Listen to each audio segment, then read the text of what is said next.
아, 그 막간을 이용해서 김연 선생님 지금 몇 시인가요? 거기 현지 시간은? 여기 아침 8시입니다. 아, 네네네.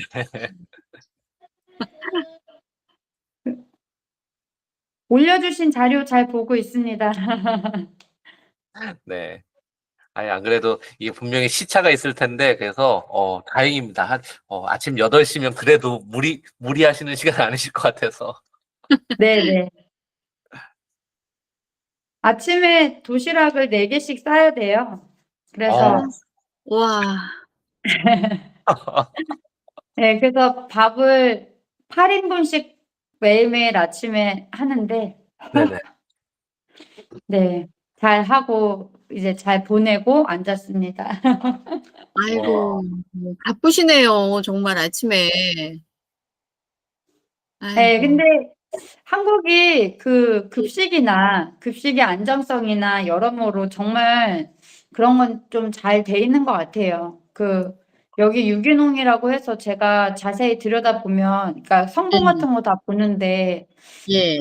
왜 이렇게 분류됐지? 이렇게 느껴지는 것들이 있어요. 예를 들어 막 이제 조리 방법 같은 것들이 여긴 좀 관대하잖아요. 막 튀기고 이런 것도 다 그냥 원재료만 좋으면 다 그냥 막 예. 좋은 제품인 것처럼 그렇게 해놨는데 한국처럼 그렇게 조리 방식까지 다 따지면서 그렇게 하는 데가 잘 없는 것 같고 미국도 미국은 완전 거의 쓰레기 수준이어가지고 뭐 예, 완전 가공식품의 나라니까 거기는 모든 게 다 관대하기 때문에 네. 이제 얘기할 건 아니고 여기를 그래도 저는 지금 네덜란드에 있는데 그래도 최근에 스위스나 다른 곳도 보면서 마트를 좀 꼼꼼히 보긴 했거든요. 근데 예, 역시 한국이 그 자부심을 느꼈어요, 사실.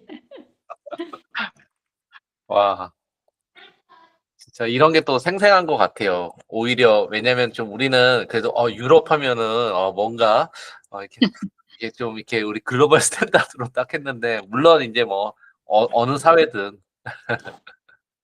네, 맞습니다. 딱 빛나 선생님 오셨네요. 네. 이제 대만이나 일본 생협하고도 이게 교류를 많이 해봤거든요. 근데 대만 같은 경우도 첨가물 사용을 의외로 많이 하고요. 저희가 생각하는 유기농하고는 조금 다르더라고요. 가공식품에 있어서는. 그리고 독일도 역시 유기농 매장을 이용해봤는데 가공식품에 첨가물 많이 들어가 있고요. 그러니까 저희가 생협과 거기 유기농 매장을 이제 같은 급으로 생각하면은 안 되겠더라고요. 예, 너무 달라가지고.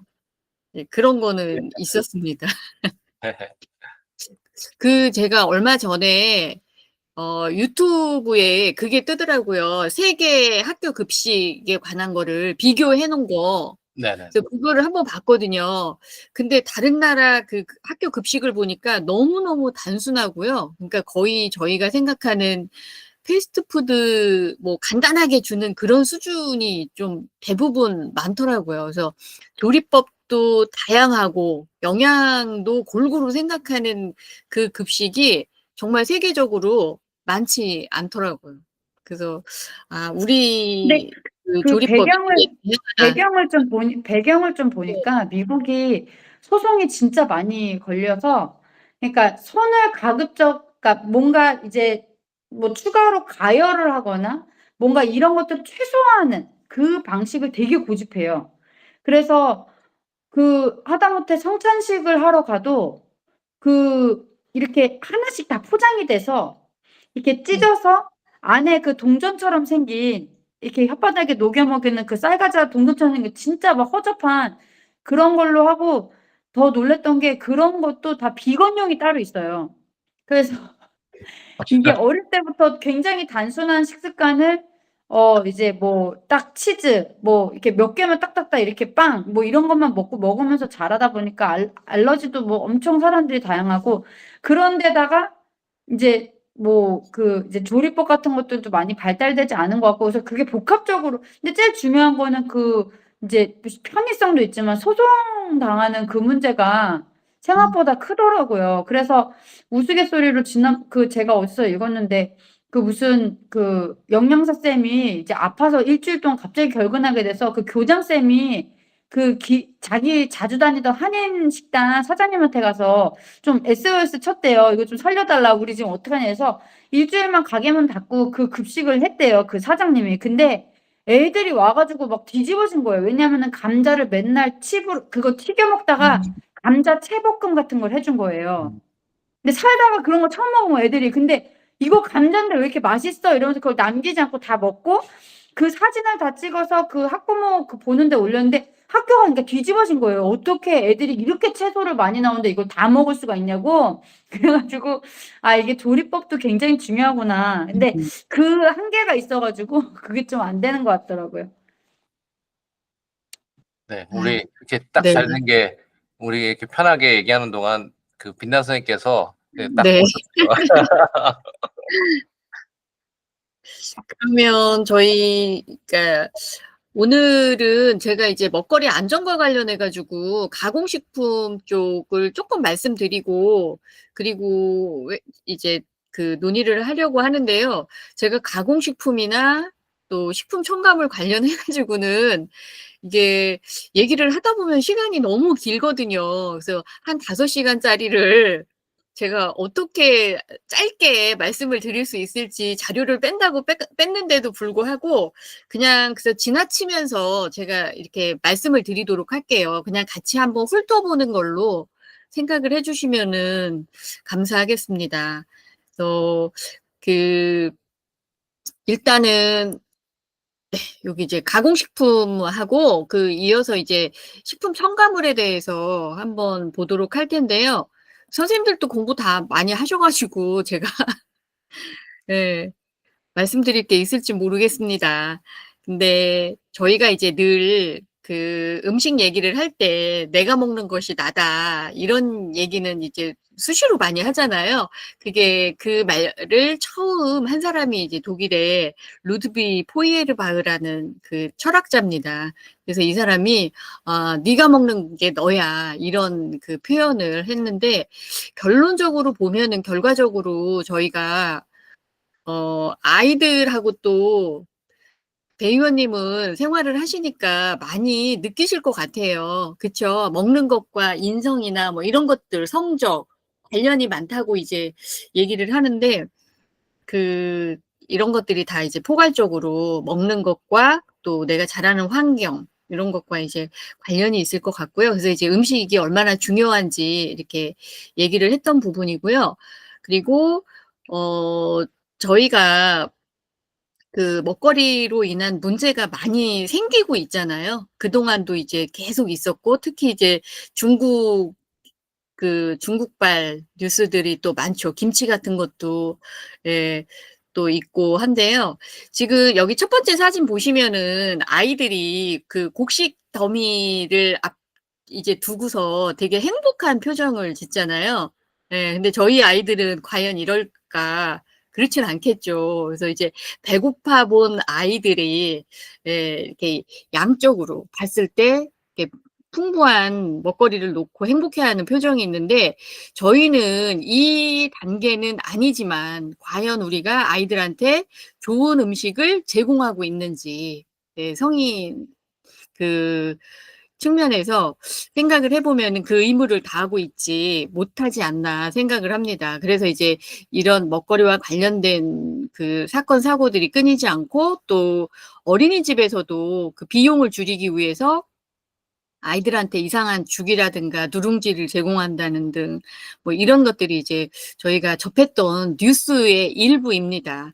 그리고 여기 세 번째 사진을 보면은 여기는 팝콘인데요. 이게 이제 제가 말씀드리고 싶은 가공식품과 관련된 얘기고요. 그래서 배불리 먹는 것만 중요한지 아니면은 좋은 음식으로 아이들을 배불리 먹이는 것이 예, 그게 이제 아이들이 누려야 할 최소한의 인권이 아닐까 이렇게 생각을 합니다. 그래서 이제 제가 사진을 뺀다고 뺐는데 제가 생각하는 밥상은 이런 거거든요. 여기에 밥상에 예, 모든 게 있죠. 그 아이들은 권리가 있고 어른들은 의무와 책임이 있는데 이 안에 아주 많은 것들이 있는데 이제 저희가 지금 보는 게 환경이라든가 뭐 건강, 생명 여러 가지 이제 문제가 있는데요. 한번 쭉 보겠습니다. 그리고 지역적으로 서울시 같은 경우는 이거는 21년, 22년도 그 수치예요. 최근 거는 아직 안 올라와 있더라고요. 그래서 건강 지수라고 생각을 하시면 됩니다. 그래서 지역적으로도 이렇게 다르고요. 가장 그 흐린 1번 그 색이 1분위, 가장 건강도가 높은 1분이고요. 보면은 지역적으로 색깔이 이제 5분위까지 있는데, 강북구라든가 중랑구, 동대문, 또 저기 금천구 쪽, 이쪽이 이제 5분위에 속합니다. 그래서 서초, 강남, 송파, 이쪽 보면은 다 1분이죠. 그래서 이 건강과 경제력과의 관계가 이제 깊다는 거를 우리가 알 수 있죠. 그리고 뭐 그 의료 시설이라든가 그 질병 여러 가지가 이거는 복합된 거거든요. 또 이런 차이가 서울시에서도 많이 존재한다. 이렇게 그 자료를 놔봤고요. 그리고 가구당 보면은 식품비를 지출하는 거를 보시면은요. 2019년부터 25년 이제 1분기까지 이 수치를 가지고 쭉 해놓은 건데 신선식품 지출비와 그리고 가공식품 지출비 그리고 외식 지출비를 보시면은 계속 늘어나고 있는데 어떤 게 가장 많이 늘어나는 걸로 보이시나요? 대부분 외식 비용이 지금 많이 늘어나고 있고요. 그리고 가공식품 비용이 많이 늘어나고 있습니다. 그리고 지금은 4인이나 3인 가구보다 1인 가구가 훨씬 더 많기 때문에 그 신선식품을 구매해서 조리를 직접 해서 먹기보다는 이미 가공된 뭐 그런 음식들을 또 많이 이용을 하고요. 그리고 또 외식 비용이 정말 많이 늘었더라고요. 이런 수치를 보이고 있습니다. 그래서 이게 이제 가공식품 그 섭취가 늘어날 수밖에 없는 이런 사회적인 그 구조도 존재한다. 이렇게 보이고요. 그리고 중고등학교 학생들 패스트푸드 섭취량인데요. 이게 보니까 2020년도, 2024년도에 주 3회 이상 패스트푸드 섭취한 중고등학생이 거의 30% 정도 됩니다. 선생님들은 지금 의원님들은 얼마나 드시나요? 혹시? 햄버거 자주 드시나요? 거의 안 먹죠. 거의 안 먹습니다. 다 해 먹어요. 아, 그렇죠. 그래서 이제 중고등학교 아이들이 이렇게 많이 노출되는 이유는 학교 끝나고 집에서 그냥 공부하고 집에서 쉬는 게 아니라 학원을 가고 이러기 때문에 급하게 애들이 끼니를 이렇게 이제 해결하는 경우가 많은 것 같아요. 그래서 제대로 이제 식사를 못하는 경우도 많은 것 같고요. 그리고 요것도 뭐 다 아시는 거니까 넘어가겠습니다. 지난번에 말씀드렸던 거고요. 그리고 뭐 이런 것들도 다 아실 것 같고, 저는 이제 가장 그 왼쪽 그 아래 사진을 보시면은 여기 파란 그 음료수 보이시죠? 예. 애들 제가 이제 중학교에 교육을 갔다가 끝나고 나오는데 보니까 한쪽에서 체육을 하고 있고 이렇게 음료수를 구비를 해 놨더라고요. 그래서 이 음료수와 관한 거는 뒤에서 말씀을 드리도록 하겠습니다. 그리고 잠깐 그냥 그럼 다른 나라 사람들은 어떻게 먹고 있는지 비교를 해 놓은 그 책이 있어요. 제가 책을 요런 거거든요. 헝그리 플래닛이라는 책인데 좀 시간이 되시면은 보시면 아마 재미있으실 거예요. 각국의 그런 식문화에 대해서 자세히 알 수 있거든요. 그래서 재미있게 보실 수 있는 책인데 여기에 이제 있는 그 사진을 좀 올려 봤습니다. 이거는 근데 이제 몇 년 전 그 수치이기 때문에 비용이나 이런 것들은 좀 차이가 많을 거예요. 그래서 여기서는 뭐 미국하고 차드하고 이렇게 제가 그냥 비교를 해 놨는데 미국 사람들이 한 가정 그 4인이 먹는 것과 차드에 지금 이제 인원은 훨씬 많죠. 가족 수는. 근데 먹는 내용물은 다르죠. 가공식품과 그리고 1차 농산물 위주로 이렇게 먹고 있는데요. 비용도 많이 차이가 납니다. 이렇게. 네. 그리고 이제 이거는 빨리빨리 넘어갈게요. 부탄의 일주일치 식량입니다. 지금 가족 수는 많은데 지금 일주일치 식비는 뭐 5,600원 정도 이렇게 되는데요. 거의 농사 지어서 1차 농산물 위주로 먹고 있고요. 그리고 여기는 멕시코 가정입니다. 과일도 많고 하지만 뒤에 뭐가 많이 보이시나요? 콜라가 많이 보이시죠? 이렇게. 그리고 먹거리와 관련해서 그 사람들의 체형을 보시면은 조금 더 이해가 더 빠르실 것 같아요. 그리고 여기는 이제 이탈리아인데 여기는 빵을 주로 많이 먹고요. 뒤에 보면은 이제 탄산음료도 꽤 많습니다. 하지만 과일을 많이 섭취를 하고 있고요. 그다음에 여기는 호주입니다. 네, 호주는 그 특징적인 게 이제 고기, 육류 섭취가 많죠. 육류 섭취가 많다 보니까 뒤에 탄산음료도 많고요. 그리고 이제 다른 그 가공식품들도 많이 섭취를 하고 있습니다. 여기는 독일인데 독일은 역시 맥주가 많죠. 네, 맥주도 많고 그리고 이제 육류 가공품들이 이렇게 많이 있습니다. 그래서 독일 같은 경우는 일주일치 이제 식비가 약 47만 원 정도로 네. 근데 이제 몇 년 전이기 때문에 지금은 또 더 많이 올랐죠. 그래서 이런 차이가 있고요. 그러면은 우리나라 생각해 볼 때 일주일에 얼마나 어떤 음식을 먹고 있는지 선생님들도 한번 생각을 해 보시기 바랍니다. 그래서 이렇게 이제 그 다른 나라들 한번 특징을 봤고요. 그러면은 가공식품을 한번 들여다 볼게요. 가공식품은 뭐 설명하지 않아도 다 아시는 거고요. 이렇게 그리고 우리가 가공식품을 이용하는 이유는 뭐 편리하니까 그리고 저장도 오래 가능하고 맛도 일정하고 이런 것들이 있죠. 근데 이제 일단은 영양의 불균형이라는 단점이 있고요. 재료의 품질을 우리가 알 수 없다는 거가 문제겠죠. 그리고 이제 여기에 뭐가 들어가는지 정확히 알 수가 없습니다. 뭐 라벨에 다 제시를 한다고 하지만 거기에 교묘하게 표시가 안 되는 성분들이 많이 있기 때문에 또 특히 이제 눈여겨서 봐야 되는 거고요. 뭐 가공은 뭐 1차, 뭐 2차, 3차 이런 식으로 이어지고 있고 그리고 그 재료에 따라서 기술에 따라서 이렇게 가공 종류도 나뉩니다. 근데 우리가 가공식품 할 때 그냥 공장에서 만든 식품 이렇게 생각을 하지만 요즘에는 초가공식품이라는 말이 많이 들어보셨을 거예요. 이거는 절대로 집에서는 똑같이 만들 수 없는 유형의 제품이다. 이렇게 생각을 하시면 됩니다. 그래서 완전히 화학적인 변형을 거치는 것이 특징이다. 그래서 초가공식품을 많이 섭취하고 있는 게 지금 우리 질병이 많이 이렇게 발생하는 원인으로 보기도 하거든요. 보고요. 그러면은 이 가공식품에 있어서 가공식품은 어떤 특징을 가지고 있느냐.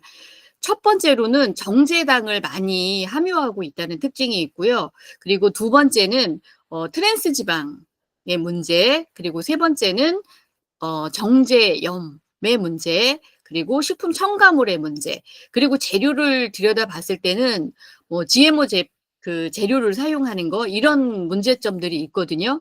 그래서 이제 정제당 같은 경우는 특히 우리 이제 아이들하고도 관련이 많은 거죠. 그래서 이런 사진은 많이 보셨을 거예요. 그쵸? 각설탕으로 계산을 했을 때 우리가 먹는 2%라는 음료수에는 각설탕이 5개 정도의 당분이 들어가 있거든요. 근데 여기에는 이 설탕이 들어가 있는 게 아니라 다른 첨가물이 들어가 있죠. 단맛을 대신할 수 있는 뭐 아스파탐이라든가 다른 종류의 첨가 감미료가 들어가 있는데요. 이 2%는 이름부터 왜 2%일까? 저희가 몸에서 수분이 부족할 때 2%가 부족하면은 그때는 심한 갈증을 느끼게 돼 있거든요. 그때 이제 그 수치를 나타낸 게 바로 2%입니다. 근데 이 2%는 설탕 2% 했을 때는 아이들이 되게 건강한 음료라고 생각을 해요. 왜냐하면은 광고를 그렇게 했거든요. 하지만 여기에는 그 설탕보다 나쁜 다른 감미료가 들어가 있고, 특히 여기에는 그 향료가 많이 들어가 있어요. 주로 이제 복숭아 향을 많이 쓰는 것 같더라고요. 그래서 향료 같은 경우는 사실은 그 세계 1차 대전 때 화학 무기를 만들던 그 연구소에서 발견이 된 거거든요. 그래서 이제 향료가 만들어져서 이게 값도 싸고 만들기도 쉽고 이러다 보니까 식품에까지 이제 이용을 하게 된 건데요. 그러다 보니까 우리가 향료는 되게 살충제 성분이다, 이렇게 얘기를 하고 있습니다. 그래서 그런 위험성이 있습니다. 그리고 여기에는 감미료를 이용을 하다 보면은 사실은 아스파탐 같은 경우에는 설탕의 당도를 1로 봤을 때 같은 양의 아스파탐을 썼을 때는 200배, 200배 정도 더 단맛을 내거든요. 그러다 보니까 산미료를 넣어서 또 산도를 조절을 합니다. 네, 단맛을 조절하고 이러다 보니까 식품 첨가물의 조합체가 되는 거겠죠. 그래서 그 여기도 보시면은 요구르트도 각설탕이 5개 정도 들어가 있죠. 지금 포카리 스웨트도 아이들은 이온 음료라고 해서 되게 건강한 음료라고 생각을 하지만 지금 여기는 9개 정도의 당분이 들어가 있습니다. 그래서 다른 그 나라들, 노르웨이 같은 나라들도 설탕세를 부과를 하면서 사실은 당 섭취가 많이 줄은 걸로 그 발표가 나고 있습니다.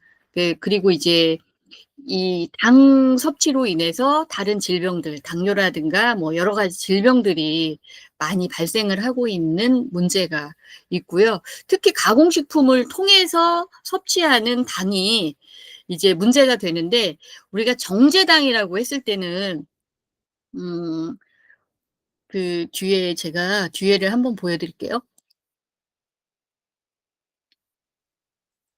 지금 여기 이거는 원당이에요. 혹시 마스코바도나 유기농 설탕 이런 거 보신 적이 있죠? 지금 제가 이제 슬라이드 쇼가 안 돼가지고 이렇게 공유를 할 때는 그 그림을 못 보여드려요. 그 원당 같은 경우에는 100% 사탕수수로 만드는 거고요. 여기에 원래 가지고 있던 비타민이나 미네랄, 칼슘을 그대로 가지고 있어요, 원당은. 하지만 정제당 같은 경우는 말 그대로 당분만 남겨놓고 다른 거를 다 없앤 당이라고 보시면 됩니다. 깨끗하게 당분만 남긴 거예요. 그러다 보니까 정제당은 우리가 먹었을 때, 어떤 몸에 들어왔을 때 이거를 대사하기 위해서는 다른 음식물을 통해서 저희가 섭취한 비타민이나 미네랄, 칼슘을 사용을 해야 되는 거예요. 그래서 왜 설탕을 많이 먹으면 뼈가 삭는다, 어른들이 많이 그러시죠? 그래서 이제 몸속에 칼슘도 녹아 나오게 되고, 뼛속에 칼슘도 녹아 나오게 되고, 그래서 뼈가 약해진다는 말도 다 일리가 있는 그런 말입니다. 그래서 이제 그 설탕을 이용하실 때는 원당을 이용하시는 게 좋고요. 그래서 정제당, 가공식품에 사용하는 거는 정제당과 주로 감미료를 사용하기 때문에 문제가 되는 거고요. 그리고 이제 아까 아스파탐 말씀드렸지만 액체로 된 액상과당을 음료수에는 가장 많이 사용을 하거든요. 이거는 이제 옥수수로 주로 만들고요. 옥수수는 GMO 옥수수로 수입해 온 거를 거의 이용해서 만든다고 보시면 됩니다. 그래서 이제 여기 보면은 중성지방 혈중 농도를 높인다, 그리고 심혈관 질환 일으킨다, 여러 가지가 있죠. 그래서 액상과당에 대한 게 있고요. 그리고 감미료에 대한 거는 뭐 여러 가지 많이 나와 있습니다. 그리고 우리가 주로 이제 쌀보다는 빵을 많이 먹는 이제 식습관으로 많이 바뀌고 있는데요. 빵에 들어가 있는 설탕이 엄청나게 많고요. 그 빵 하나를 먹으면은 거의 하루 권장량, 설탕 권장량의 한 60~70% 정도를 먹는다고 보시면 됩니다. 그 정도로 이제 빵에 설탕이 많이 사용이 돼 있고요. 여기도 보시면은 뭐 밤식빵이나 이런 것들도 460g짜리 빵을 샀는데 여기에 설탕이 100g 넘게 이렇게 들어가 있다. 뭐 이런 수치가 나오거든요. 그래서 예, 빵에 설탕, 그리고 어떤 설탕을 사용했는지 그거를 좀 보시면 좋을 것 같고, 그리고 아이들이 먹는 빈과류를 보면은 이제 이거는 순전히 당분만 가지고 얘기를 한 거예요. 설레임이라는 게 가장 많이 들어가 있어요. 각설탕이 14개 분량의 각설탕량, 당분이 들어가 있습니다. 그리고 빠삐코 10개 정도 들어가 있죠. 더위사냥 같은 경우도 9개 넘게 들어가 있어요. 근데 이제 이 당분만의 문제가 아니잖아요. 정제당의 문제가 아니고 여기는 정제당과 더불어서 색소 그리고 향료, 다른 첨가물도 들어가 있습니다. 그리고 여기 그 채소 주스도 설탕 함량이 상당히 높거든요. 그래서 이제 여기 보시면은 각설탕 11개 분량의 당분이 들어가 있는 것도 있고요. 또 가장 적은 게 여기 알로에 그 음료인데 6.5개 정도의 당분이 들어가 있습니다. 그래서 제가 이제 자료를 조금 뺐는데 그 뭐 바카스 같은 경우도 기운이 난다고 하잖아요. 예. 바카스에는 각설탕이 한 5개 정도 분량이 들어가 있습니다. 네.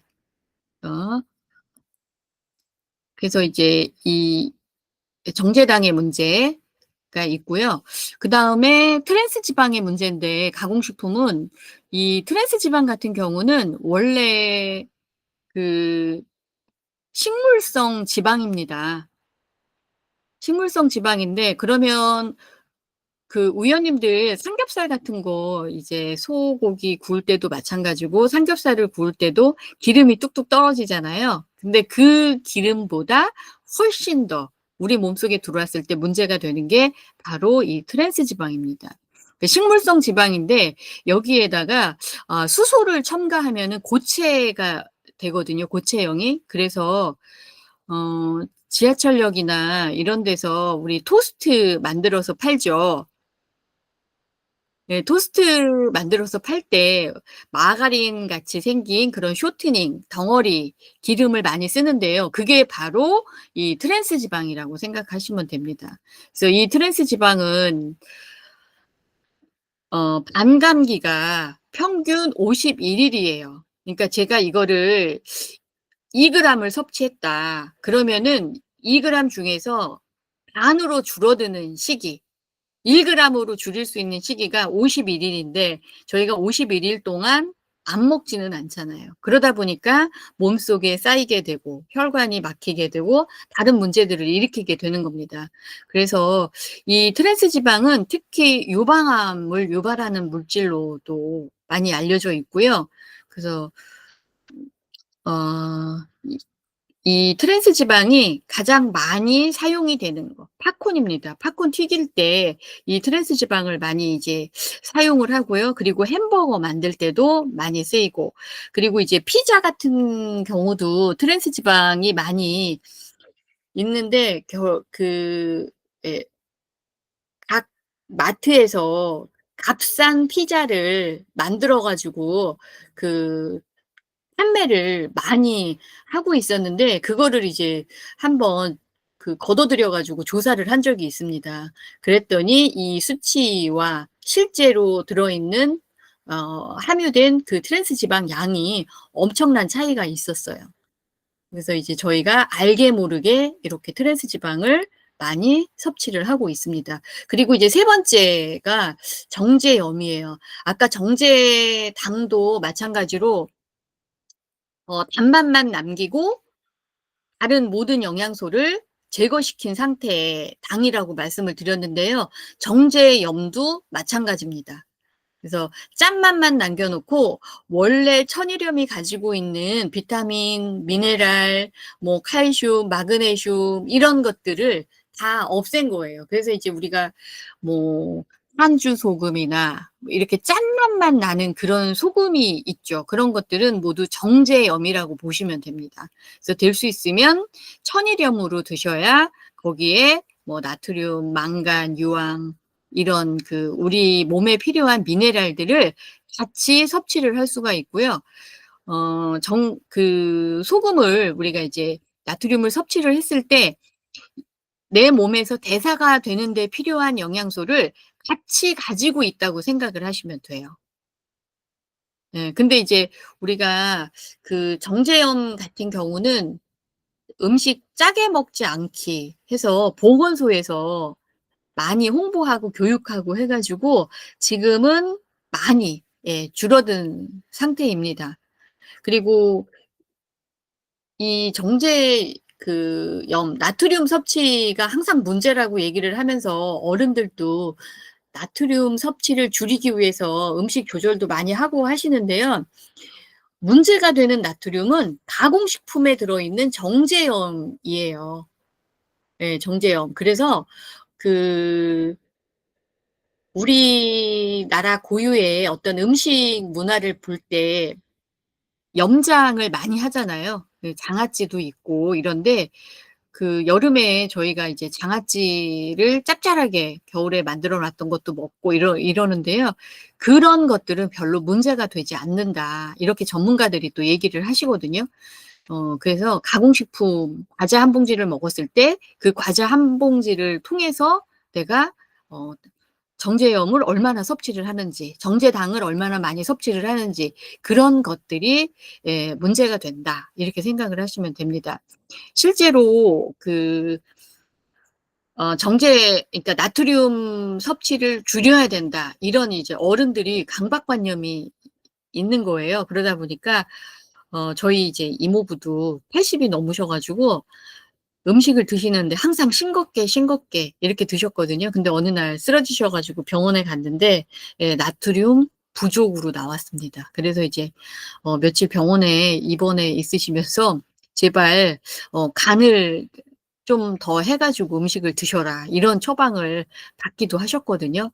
그래서 무조건 그 나트륨을 줄이는 거는 아니고요. 어떤 나트륨을 섭취하느냐 그리고 어떤 당을 섭취하느냐 이게 중요하다고 보시면 됩니다. 자, 그리고 이제 식품 첨가물 잠깐 말씀을 드릴게요. 시간이 막 빨리빨리 가니까. 이제 가공식품 하면은 지금 식품 첨가물이 문제인데요. 식품 첨가물 요거 사진 잠깐만. 이 책 혹시 보셨나요? 보신 의원님 계실까요? 인간의 위대한 속임수, 식품 첨가물. 일본 그 아베스카사라는 첨가물 전문가가 쓴 책이거든요.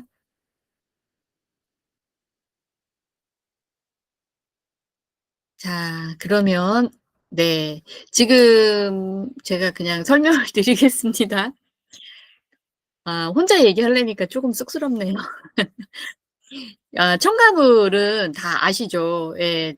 뭐 이런 목적으로 사용을 하는데 여기에 보시면은 기구나 용기, 포장을 살균 소독하는 데 사용되어 간접적으로 식품으로 옮아갈 수 있는 물질을 포함한다. 이렇게 돼 있습니다. 식품에 직접 사용하는 것도 있고요. 여기까지가 식품 첨가물이라고 보시면 되고요.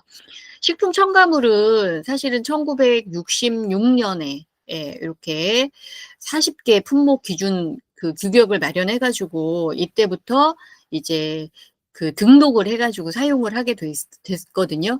그러니까 그 전에는 여기 이제 217 품목의 식품 첨가물이 최초로 이제 지정되기도 했습니다. 근데 지금 현재는 638 품목이에요. 제가 한 3년 전쯤에 이 식품 첨가물 찾아봤을 때는 그때는 400 품목이 안 됐었거든요. 그전에는 또 500개가 넘었다가 그러니까 늘어났다 줄었다가 하는데 이게 왜 그러냐면 지금도 우리가 마루타 역할을 한다고 생각을 하시면 됩니다. 그래서 그동안 쭉 사용하고 있는 식품 첨가물 중에 이게 어떤 질병을 많이 유발하는 물질이다. 이렇게 판단이 되면은 그 뒤에 이제 등록 취소가 되고요. 그리고 또 이거 괜찮은가? 또 넣기도 하고 이러다 보니까 늘 해마다 바뀌거든요. 그리고 우리가 이제 식품 첨가물 하면은 화학 첨가물만 생각을 하지만 사실은 천연 색소나 천연 향료 이런 것들을 생각하시면은 우리가 자연스럽게 옛날부터 식품 첨가물을 사용했구나. 이렇게 이해가 되실 겁니다. 그래서 두부를 만들 때 우리 응고제 넣잖아요. 간수. 시골에서 저 두부 많이 하는 거 봤거든요. 그러면은 그 소금을 받쳐놓고 거기서 나오는 간수로 응고제로 쓰면은 두부가 이렇게 되더라고요. 몽글몽글하게. 그래서 그게 바로 그 천연의 첨가물이 되는 거죠. 그리고 곤약을 만들 때 이렇게 한청과 소석회를 섞어가지고 쓰는 거. 그래서 식품 첨가물의 그 역사는 뭐 1000년 이상 됐다고 하는데요. 어떻게 이제 사용하느냐가 문제인 것 같고, 지금은 너무 많은 품목을 우리가 사용하는데, 네, 23년에 지금 378종이었네요. 지금은 638종이고요. 그래서 지금은 화학 첨가물, 그리고 천연 첨가물, 그리고 혼합 제제, 이렇게 나눌 수 있는데, 우리가 그러면은 음식에 우리가 먹는 거에 638종만 쓰였느냐. 그거는 장담을 못하죠. 미등록된 첨가물이 약 2000여 가지가 된다고 하거든요. 그래서 그게 또 어떻게 쓰일지도 사실은 잘 모르는 거고, 네, 그렇습니다. 근데 첨가물이, 잠깐만요.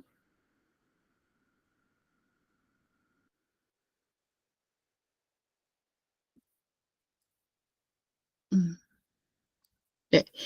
이게 이제 2025년 그 기능별 분류를 한번 보시면은 이거는 용도예요. 감미료, 아까 설탕 대신에 쓰이는 거라고 말씀드렸죠.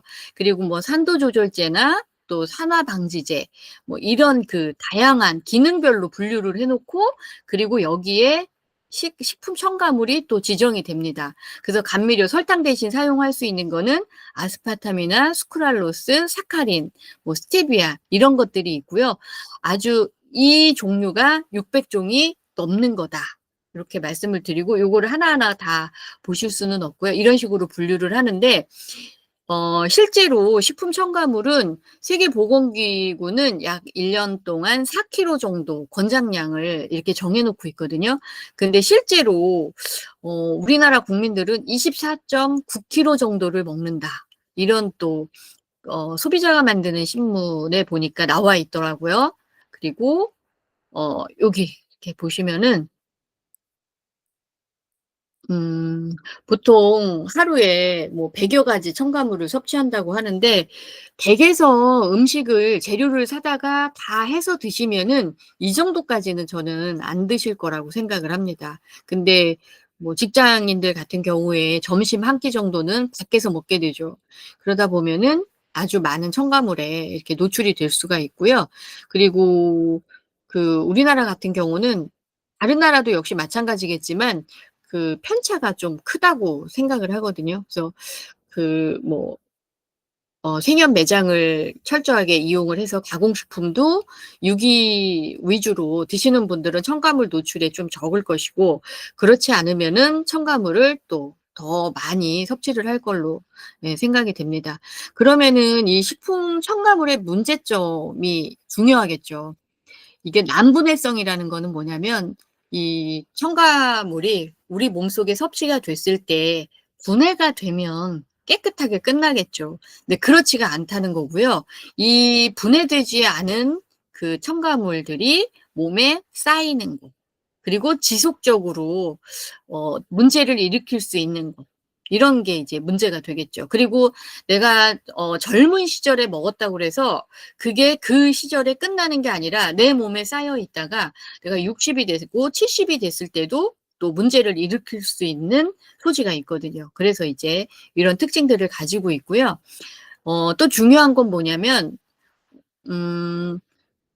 우리가 병원에 가면 처방전을 받을 때 어떤 약을 먹고 있는지 의사가 항상 확인을 하죠. 확인을 하는데, 지금 이 첨가물들도 마찬가지예요. 화학약품이라고 생각을 하시면 간단하거든요.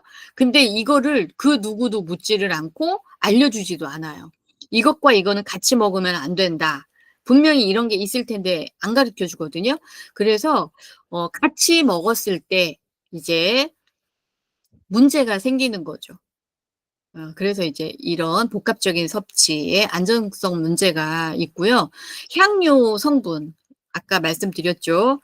그리고 뭐 알레르겐으로 작용한다든가 DNA 공격한다든가 또 정서를 장애 문제를 일으킨다든가 여러 가지 건강상의 문제를 일으킨다고 보고가 되고 있습니다. 그럼에도 불구하고 그럼 식품 첨가물을 왜 사용을 하느냐 이거는 뭐 다 아실 것 같아요. 보존료나 산화방지제 이렇게 쓰이고요. 그리고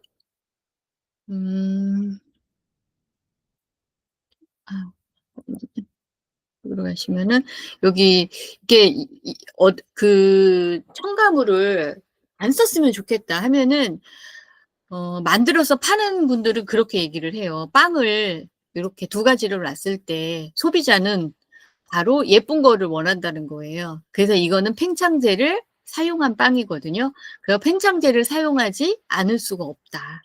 예, 그리고 뭐 우리 식용유 같은 경우도 산화방지제를 사용하지 않으면은 금방 이렇게 부패하거든요. 그래서 이렇게 사용을 하는 거고요. 이렇게 이용 사례고 또 어떻게 사용이 되냐면 이런 식으로도 사용이 돼요. 우리 이제 라면 스프만 생각을 해보시면은 라면 스프는 정제염이 많죠. 그리고 글루탐산 나트륨, 그리고 담백 가수 분해물. 이거는 탈지대두를 염산을 사용해서 만드는 겁니다. 그래서 이제 여기서 염산을 사용해서 만든다는 거에 이제 문제가 있는 거고요. 그러면은 이 공통적으로 만든 스프에다가 농축액을 넣으면은 이렇게 어떤 농축액을 넣느냐에 따라서 뭐 감자탕 맛도 될 수 있고 버섯맛 라면도 될 수 있고 이렇게 만드는 겁니다. 그래서 첨가물에 따라서 아주 쉽게 이렇게 제품을 생산을 해낼 수 있는 거고요. 그러니까 하나하나 첨가물을 다 들여다보면은 정말 이게 이렇게 쓰이는구나 이렇게 알 수 있는데 시간이 없으니까 그냥 간단하게 말씀을 드리겠습니다. 요것도 뒤에서 제가 말씀을 드리고요. 식품 첨가물이 이렇게 많다는 것만 그냥 한 번씩 봐주시면 될 것 같아요. 발색제, 여기 발색제 있는데 발색은 식품의 색을 안정화시키거나 유지, 강화시키는 식품 첨가물인데 이게 대표적인 게 아질산 나트륨이거든요. 그래서 햄이나 소세지가 붉은색으로 보일 수 있게 쓰는 거, 그런 거라고 생각을 하시면 됩니다. 그래서 요거는 바로 이렇게 하고 넘어갈게요. 여기 보시면은 첨관제라고 있죠. 첨관제는 이거는 식품에 직접적으로 쓰는 거는 아니에요. 하지만 식품에 식품이 접촉하는 그런 기계에 스팀을 생산하는 보일러 내부에 뭐가 끼고 하겠죠. 그러면은 그거를 때를 벗겨날 때 쓰는 첨가물이라고 생각을 하시면 됩니다. 그래서 이제 뭐 부식하고 물때 끼고 이런 거를 방지하기 위해서 쓰는 건데요. 이게 바로 아황산 나트륨하고 제3인산칼륨이에요. 이런 것들은 아황산 나트륨 같은 경우는 이제 알러지를 일으킬 수 있고요. 그리고 우리 천식 같은 거에 안 좋고요. 또 인산칼륨 같은 경우도 뼛속에 칼슘을 녹아내게 하는 그런 작용을 할 수가 있습니다. 그래서 여러 가지 아주 많은 첨가물들이 사용되고 있다. 지금도 예, 여기 이제 방부제로 쓰이는 것, 또 조미료, 합성 감미료, 뭐 표백제, 살균제, 그냥 가지수가 많으니까 그냥 이렇게만 보여드리도록 할게요. 그리고 이제 산미료 종류도 이렇게 많이 있고요. 근데 산미료 같은 경우에 보면은 주로 청량음료나 아이스크림 이런 데 많이 사용이 되거든요. 여기에 근데 독성이 염색체 이상이라든가, 그리고 뭐 미수가 중독사, 적혈구 감소, 또 갑상선 팽창, 뭐 이런 것들이 있어요. 여러 가지가 있는데 이거를 하나하나 다 보시면은 조금 더 충격적일 거예요. 네, 그래서 그리고 착색제, 발색제, 뭐 팽창제, 향신료 이런 것들이 있는데요. 여기도 보면은 네, 여러 가지 독성. 이건 나중에 제가 정리된 거를 이렇게 올려드릴게요. 식품 첨가물과 관련해서는 이렇게 많은 첨가물들이 들어가고 있다는 것만 기억을 좀 해주시면 좋을 것 같고요. 네, 요거는 합성 착색료인데 요것도 제가 뒤에서 말씀을 드리도록 할게요. 시간이 너무 빨리 가가지고요. 보존료도 역시 예, 이렇게 많이 있습니다. 특히 뭐 간장 이런 거 있고요. 또 화학 조미료.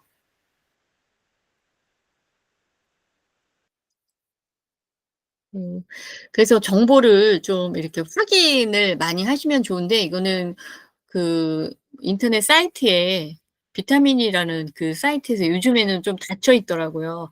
그러니까 하나씩 분석을 해가지고 올려준 게 있어요. 그래서 그 엄마 손파이 같은 경우는 100g당 0.70기의 칼로리를 가지고 있다. 그리고 나트륨은 0.1 티스푼을 먹는 것과 같고, 또 각설탕 8개 정도의 당분이 들어가 있다. 이런 것들이 이렇게 정리가 돼 있어요. 그래서 좀 잘 찾아보시면은 네, 좋을 것 같고요. 그래서 그런 것들은 지금 제가 이제 뭐 학부모님이나 이렇게 다 보여드리기 위해서 찾아놨던 건데 이렇게 잠깐 올려봤습니다. 그리고 뭐 3분 카레나 비비고 음식들을 요즘에 많이 드시잖아요. 여기 보시면은 또 뭐 나트륨 15% 정도 있고, 그리고 향미 증진제라든가 유화제 이런 것들, 그리고 여기에 사용된 기름은 카놀라유예요. 카놀라유는 100% 유전자 변형 유채씨를 사용했다고 보시면 됩니다. 친환경 유기농이라는 표시가 없는 카놀라유는 유전자 변형 제품이라고 보시면 되고요. 그런 제품들이 많이 사용이 되고 있다는 거. 그리고 이렇게 아이들 먹는 과자도 이렇게 보실 수 있고요. 이렇게 많은 첨가물 중에서 제가 몇 가지만 좀 설명을 드릴게요. 이 안식향산 나트륨은 보존료예요. 주로 이제 음료수나 간장에 많이 사용이 되는 방부제라고 생각을 하시면 되는데, 이거는 그냥 결론적으로 간 경변이나 파킨슨병, 그리고 눈 건강, 뭐 신생아 기억 유발 이런 것들을 발병시키는 그 많은 첨가물 중에서 두 번째로 나쁜 첨가물이라고 생각을 하시면 됩니다. 그리고 뇌전증을 유발시켜요. 이거는 우리가 옛날부터 그 엄마한테 이 병이 있으면 아들한테 가고 아빠한테 있으면 딸한테 가는 이런 유전병으로 알고 있는데요. 안식향산 나트륨을 우리가 섭취를 했을 때 이런 것들이 유발하게 됩니다. 그래서 여기 아까 제가 상승 효과에 대해서 말씀을 드렸었죠. 복합적으로 섭취할 때 칵테일 효과가 나타나는데 바로 그 대표적인 경우가 이거예요. 음료 속에 비타민 C가 있는데 그 비타민 C를 사용하는 음료에 안식향산 나트륨을 보존제로 썼을 경우에는 발암물질인 벤젠이 만들어집니다. 그래서 제가 여기 비타500을 올렸는데요. 예전에 이 비타500에서 안식향산 나트륨을 사용을 했어요. 그래서 이게 문제가 돼서 뉴스에도 나오고 발칵 뒤집혔던 적이 있습니다. 그러면 우리는 이걸 먹고 벤젠을 만들어내서 다 암에 걸려야 되느냐. 그래서 이제 이 회사에서 안식향산 나트륨을 지금은 뺐습니다. 예, 다른 이제 그 방부제를 사용하는 걸로 알고 있고요. 이 안식향산 나트륨은 비타 500에서 되게 많이 사용을 했었어요. 예전에는. 그리고 이거 그 안식향산 나트륨과 안식한산 나트륨을 강아지에다가 이게 동물 실험이 참 가슴 아픈 일이기는 한데 그 투입을 해가지고 실험한 결과가 있는데요. 결국은 예, 암으로 사망에 이르는 그런 결과가 있었습니다. 뭐 피부라든가 뭐 여러 가지 그 과정에 좀 안 좋은 것도 있었고요. 근데 이 안식향산 나트륨이 시중에 간장의 보존제로 많이 사용된다는 거예요. 그래서 간장을 저는 서울 시민들을 상대로 우리가 어떤 활동이나 홍보를 할 때 이 간장에 대한 내용을 좀 넣었으면 좋겠다. 건강한 간장을 먹을 수 있는 그 내용을 좀 넣었으면 좋겠다는 생각을 하고 있습니다.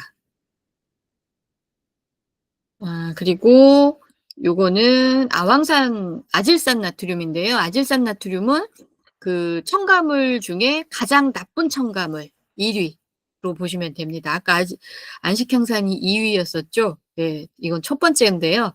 아이들이 좋아하는 그 햄이나 소세지, 발색제로 쓰이기도 하고, 이거는 보존제로도 쓰이고요. 발색제로도 쓰이고, 그렇게 여러 가지로 쓰입니다. 그래서 환경정이나 이런 그 단체에서 예전부터 그 가공업체, 식품회사에 수없이 많이 제안을 하고 이거를 빼줄 거를 요청을 하고 해서 지금은 뺀 제품들도 많이 나오고 있습니다. 지금 그 맨 오른쪽에 있는 햄은 생협 그 햄인데 이거를 제가 만드는 공장에 가서 직접 찍은 거거든요. 그래서 색깔이 안 들어가 있죠. 아질산 나트륨을 쓰지 않다 보니까. 예. 근데 이제 이 아질산 나트륨은 아질산 나트륨을 단백질과 만나면 발암물질을 생성을 하거든요. 그래서 이제 더 문제가 됩니다. 그래서 니트로소아민이라는 발암물질을 만들어내는 것이 이제 문제이다. 이렇게 예, 정리를 하고요. 그리고 각종 햄이나 이런 데는 너무 많이 폭넓게 쓰이고 있습니다.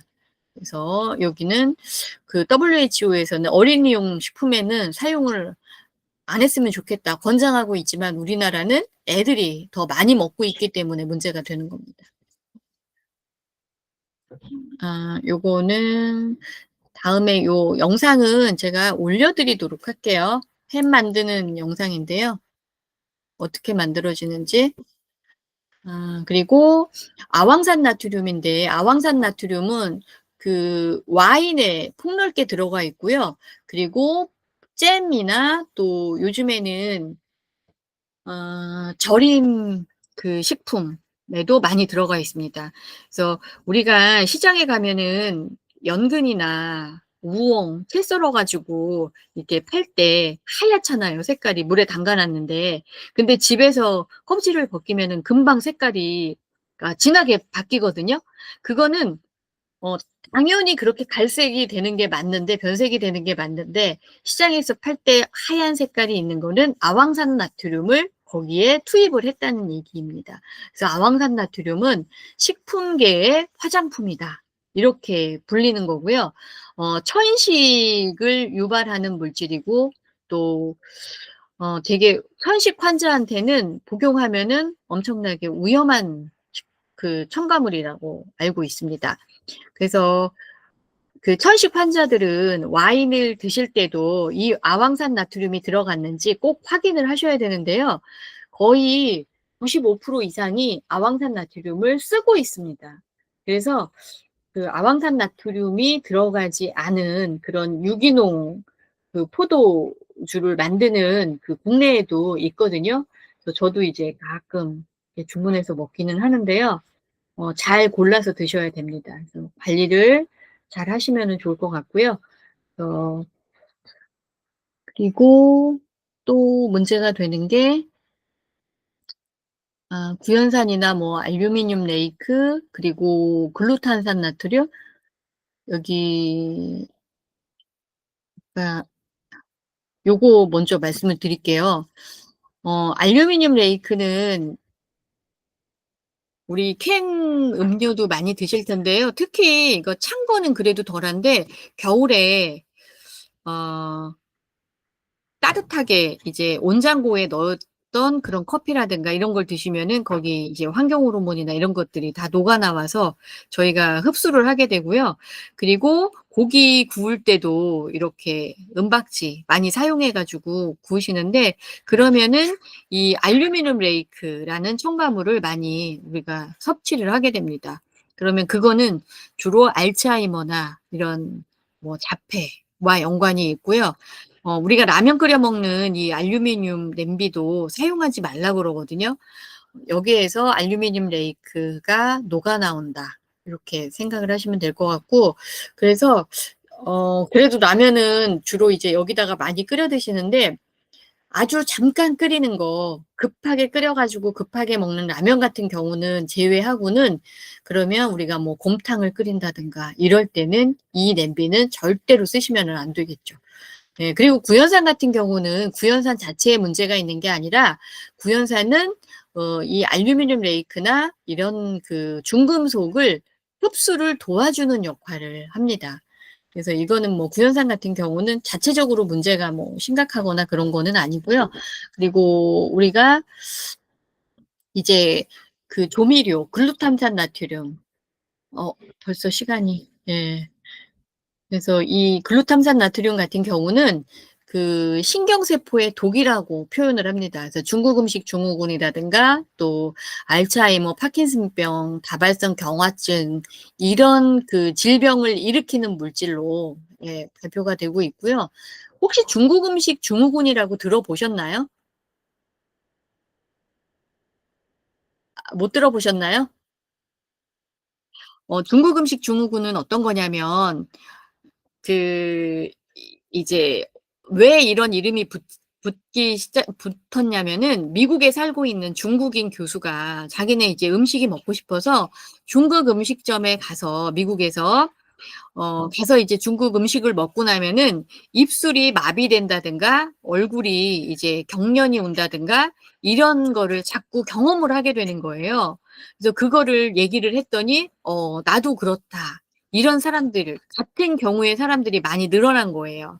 이게 바로 중국 음식 증후군이라고 하는데 거기에는 그 짜장면이나 짬뽕 같은 거 중국 음식을 만들 때 특히 조미료를 많이 쓴다는 거는 다 알고 계시죠? 그래서 그 조미료 때문에 이 중국 음식 증후군이 생겼다. 요렇게 판단을 하더라고요. 그래서 이 글루탐산 나트륨이 중국 음식 증후군을 만들어내는 물질로 얘기가 됐고요.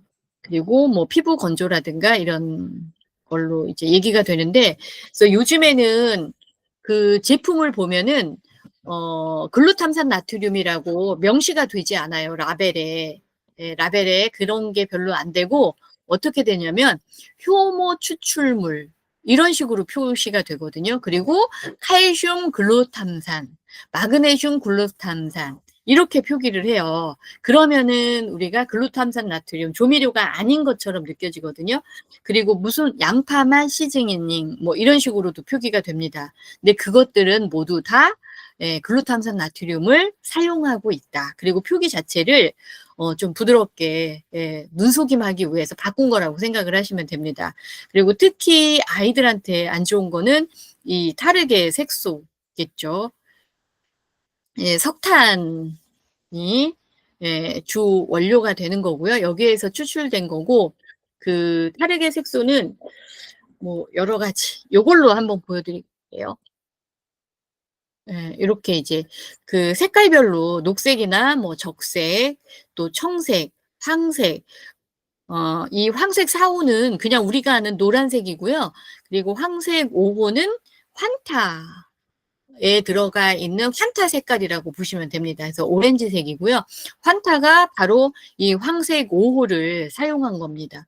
그래서 이런 그 색소들에 대한 인체 유해성이 이렇게 정리가 돼 있는데, 그 적색 같은 경우는 그 수산물 가공품, 우리 알이라든가 이런 것들에 있고요.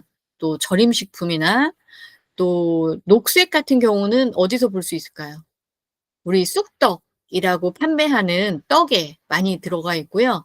또 빨간색들도 그 과실주에 이 색소를 많이 사용을 합니다. 우리가 무슨 오디주, 딸기주 이런 것들을 마트에서 샀을 때 거기에는 다 오디 100%, 뭐 그 딸기 100%로 만든 게 아니고 거기에는 이런 합성 색소가 사용이 된다는 거 눈여겨서 잘 봐주시면 좋을 것 같고요.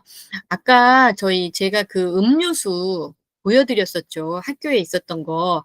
그게 바로 청색 1호입니다. 청색 1호인데 여기서 눈여겨보실 게 어떤 거냐면 청색 1호는 청색 1호만으로도 어린이 과잉행동 장애를 일으킬 가능성이 있다. 이렇게 발표가 됐는데요. 황색 4호와 청색 1호를 같이 섭취를 할 때는 여기 보시면은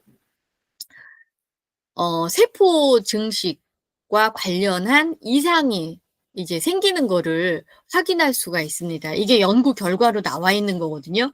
이게 바로 아까 말씀드린 그 칵테일 효과입니다. 이런 것들은 그 어디에서도 우리가 알 수 없는 것들이거든요. 그래서 아이들은 이렇게 그냥 노출이 돼 있고요. 네,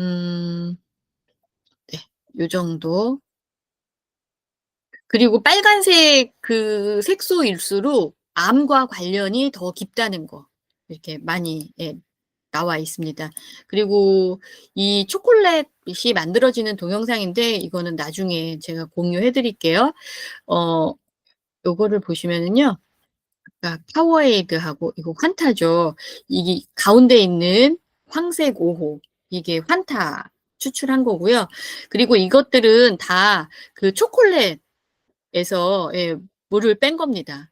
지금 파워에이드로 물을 들여도 이렇게 나오고요. 이거는 양모 실이거든요. 그래서 아이들하고 같이 이렇게 실험을 해 가지고 이렇게 흰색 양모 실을 물을 들여본 겁니다. 그래서 이게 색소도 많이 사용이 되고 있고요.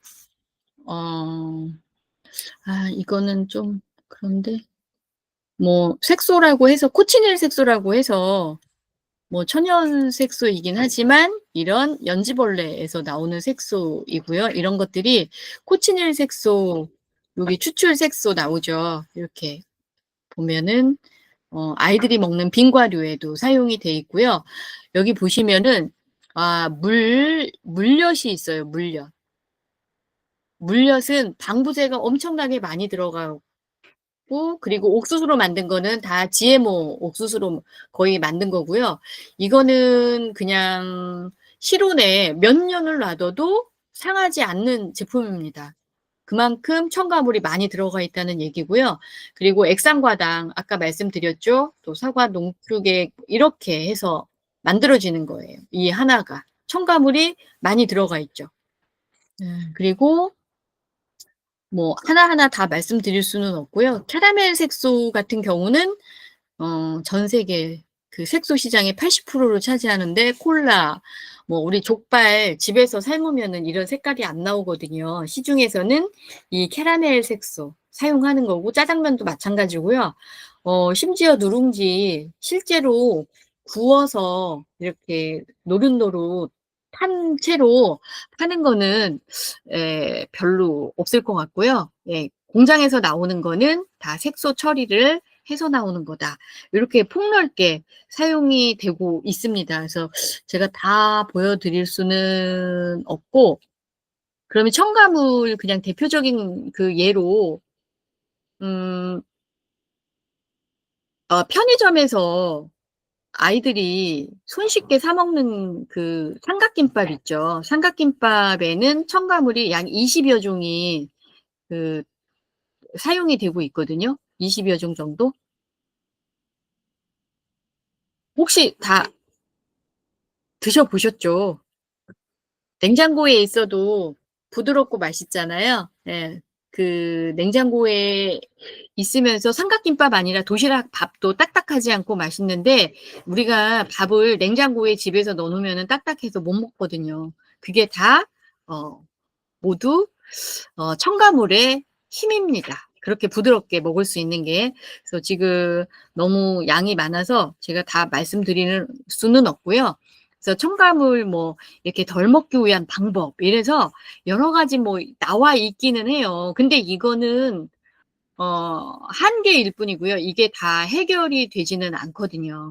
그래서 될 수 있으면은 저는 수치를 줄인다든가 여러 가지 방법을 좀 썼으면 좋겠고, 기업이 일단 변하면 참 쉽겠다. 이런 생각은 듭니다. 그래서, 지금 딱 제가 1시간만 하려고 그랬는데 7분을 넘겼습니다. 여기까지만 하고요. 오늘, 예, 다른 또 이야기, 예, 이어가도록 하겠습니다. 감사합니다.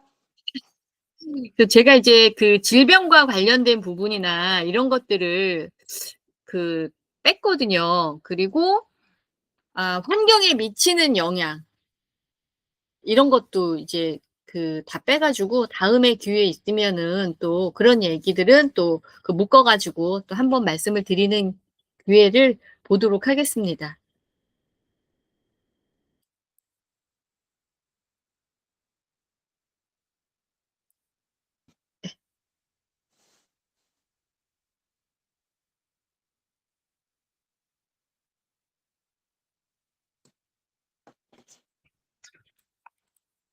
그러면은 잠깐 이 가공식품이나 첨가물 관련해가지고도, 좀 우리가 해야 할 일이 내용을 포함할 게 있을까, 있으시면은 좀 말씀 좀 해주시고요. 또 선생님들이 그동안, 한 달 동안 또 생각하셨던 내용들이 있으실 것 같아요. 말씀 자유롭게 해주시면 감사하겠습니다. 저는 오늘 말씀해 주시는 거 들으면서 네, 그러니까 지금 이 정도의 내용을 우리 성호쌤이 계시긴 한데 그 학교에서 사실 많이 배우지 않는 내용인데 아이들에게는 되게 중요한 영향을 미치잖아요. 네, 그래서 그 질병과 환경 부분이 좀 이제 오늘은 시간 관계상 그 부분이 많이 네, 생략되긴 했는데 네, 그러니까 저희가 무슨 뭐 우리 그 저성노와 정의원 쌤이 아니기 때문에 거기는 지금 또, 예, 또 서울시 들어가셔서 열심히 그 저성노와 관련해서 뭐 여러 정책을 하시는 것 같은데 저는 약간 이제 그렇게 보여지지 않으면서도 아이들이 그러니까 네, 다소 충격적이잖아요. 그러니까 늘상 먹는 거를 근데 이거를 저는 어떻게 느끼냐면 엄마가 야 그거 먹지 마라. 조스바 먹지 마라. 너 그거 입술 그렇게 빨개지는 거 그거 색소다.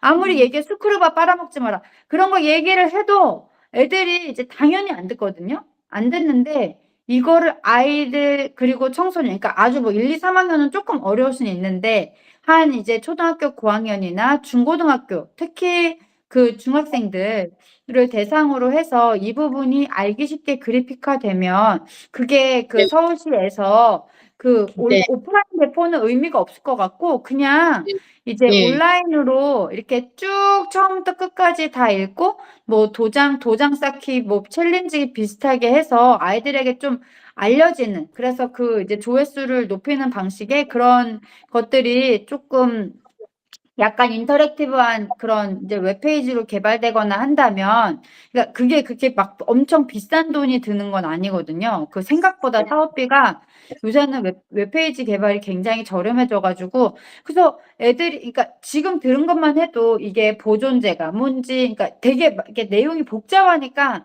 네, 애들이, 이거를 도저히 이렇게 그러니까 그게 아니고 그냥 카테고리를 크게 나눠서 네, 보존제가 있어요. 뭐 이런 게 있어요. 그러면은 그 안에 이제 아이들이 맨날 쉽게 보는 뭐 칸초가 있고 막 이제 환타가 있고 막 이제 이 카테고리 안에 그러면은 이거의 이제 내용을 어떻게 짤 거냐에 대해서 이게 뭐 이걸 많이 먹으면 뭐 너가 몸이 아파져 라기보다 이제 물론 그런 내용이 그러니까 안 좋다, 뭐가 안 좋다, 이제 어디에 성분에서 유래한다 이런 게 있긴 하지만 이제 저희가 환경 관련해서 우리가 이제 활동을 하는 위원회다 보니까 이게 이제 먹었을 때 몸에도 이렇게 안 좋고 환경에도 이런 영향을 미치고 있어요.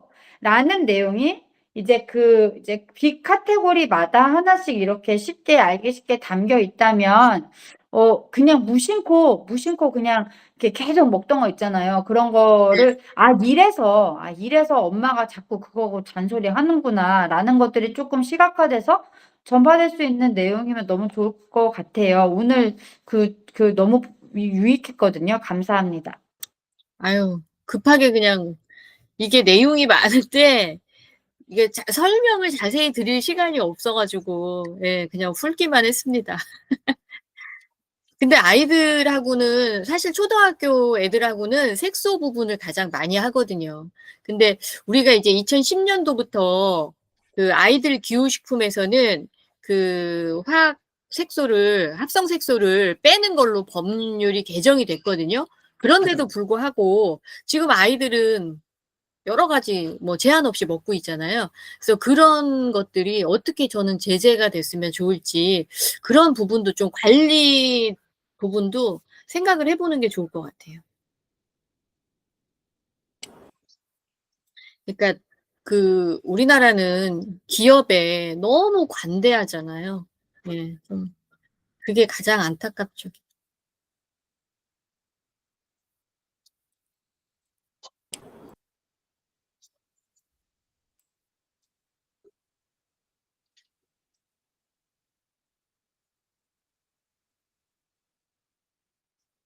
배성호 의원님 혹시 아이들하고 활동해 보신 거? 아, 네네. 네, 네, 이렇게 줌메이트하는데 학부모님이 오실 줄 꿈에도 모르고 최근에 뭐 상담하면은 사실은 좀 예고제인데 예. 이 뭐 갑자기 뭐 큰일은 아니었으나 잘 해결하느라 약간 지금 머리가 하얘졌다가 근데 지금 이 먹거리는 되게 그 예, 아이들도 관심이 진짜 많은 것 같아요. 그래서 네, 제가 그때 막 같이 공유했던 자료들이 아이들이 진짜 궁금했던 거, 이제 워낙 네, 배달 음식도 많이 먹고, 그리고 네, 사실은 이제 아이들이 색소 있고 그러면 되게 이렇게 더 맛있어 보이잖아요. 이제 색이 맞아요. 초록돼서. 그래서 네. 저 되게 아쉬운 게 선생님 거 되게 좋아서 와 되게 좋다 이렇게 잘 듣고 있는데 허걱하면서 똑똑하고 문이 열려서 처음엔 깜짝 놀랐어요. 갑자기 뭐 교실 문이 열려가지고 이게 누구시지? 뭐 이렇게 했는데 학부모인데요. 하셔가지고 하고 아이고.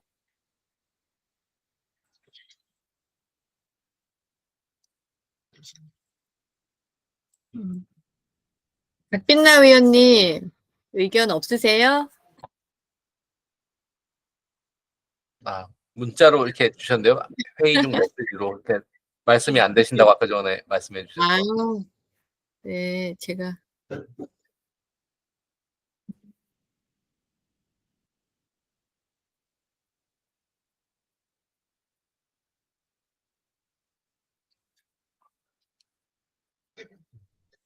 그, 이게, 첨가물 관련해가지고는 책이 진짜 많아요.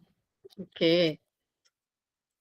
지금 제가 한 네다섯 가지가 있거든요. 그래서 이게, 아까 이제 제가 표지로 이렇게 보여드렸던 게 바로 이 책이에요. 식품 첨가물.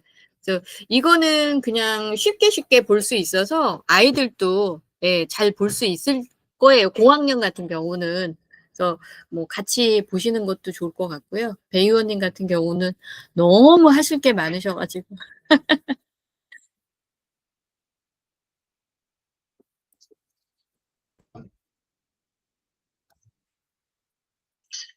저희가 그러면 내년에 무엇을 어떻게 할지 이거는 좀 생각을 더 올해까지는 해보는 걸로 하시죠. 그래서 각자 좀 정리를 한 게 있어야 저희가 다음에는 또 그 얘기를 할 수 있을 것 같아요. 그죠? 네. 네. 그러면 더 하실 말씀이 있으실까요?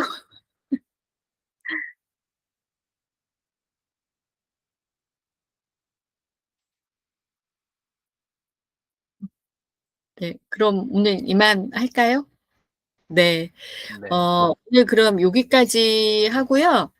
혹시 저기 학교에 계시니까 배 의원님, 그러면 우리가 시범적으로라도 우리 학급 아이들한테 이런 내용을 이걸 좀 해 봤으면 좋겠다 싶으면은 제안을 해 주시고 뭐 시간도 이렇게 할애해 주시면은 좀 한번 시도라도 해 보고 아이들 네네네. 반응도 보고 저는 그것도 되게 좋을 것 같아요. 좋습니다. 네. 네. 그래서 저희 또 금요일 날 또 그 회의 또 직접 뵈니까 그쵸? 네네. 네네네. 맞아요. 금요일 날 뵙고 네네. 말씀드릴게요.